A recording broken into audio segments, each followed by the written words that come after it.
Se t'infla la panxa a mesura que va passant el dia? Vas de ventre de manera irregular, fent diarrea, estrenyiment o alternància? O potser fas gasos amb una olor que espanta? Si has contestat que sí a alguna d'aquestes preguntes, és possible que tinguis un SIBO, una disbiosi del sistema digestiu que et pot afectar a diferents nivells i que cal tractar per recuperar el benestar.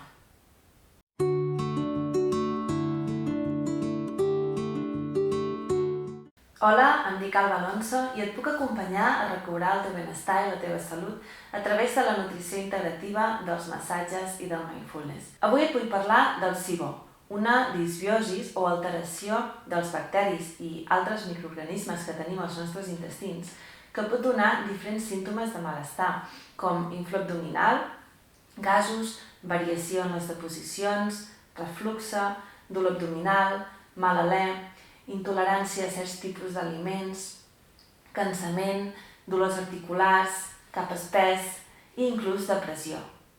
Els símptomes poden variar en funció del tipus de SIBO, que són 3. El primer tipus de SIBO és el SIBO d'hidrogen, que pot donar més tendència a la diarrea, a part d'inflor abdominal i d'altres símptomes com els que he comentat. El segon tipus de SIBO és el SIBO de metà, que significa que tenim un sobrecreixement d'arquees que produeixen metà. I aquest SIBO pot donar més tendència a l'estrenyiment, a part també d'inflor abdominal o d'altres símptomes que he comentat abans. I l'últim seria el SIBO de sulfur d'hidrogen. És un SIBO que dona una clínica una mica diferent als altres, més que una inflor abdominal dona una inflor més generalitzada. I la característica principal d'aquest SIBO és que fa gasos amb una olor a ou podrit i que no fan soroll quan s'expulsen. A part d'aquest símptoma, també pot donar símptomes de rubor, de calor, manifestacions a la pell, com acné o rosàcia, també cap espès.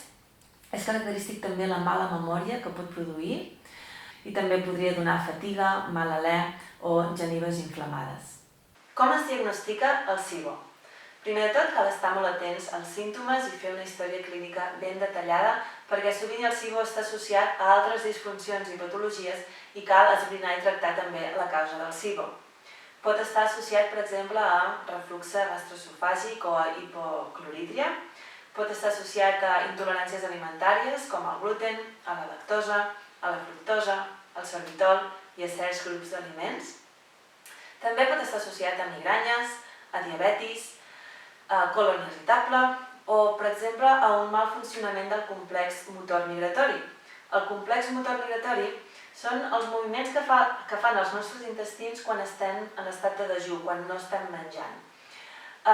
És com una neteja.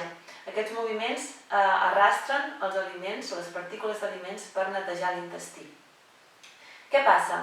Que quan no donem suficient prou temps entre un àpat i un altre, no es produeix aquesta neteja completa i fa que puguin proliferar bacteris i produir, per exemple, un SIBO. Per tant, és molt important deixar aquest espai un mínim de 4 hores entre un àpat i un altre. Si tens gana abans de 4 hores, és possible que no facis àpats prou complets. I a part d'estar atent als símptomes i a la causa del SIBO, doncs també es pot fer un test.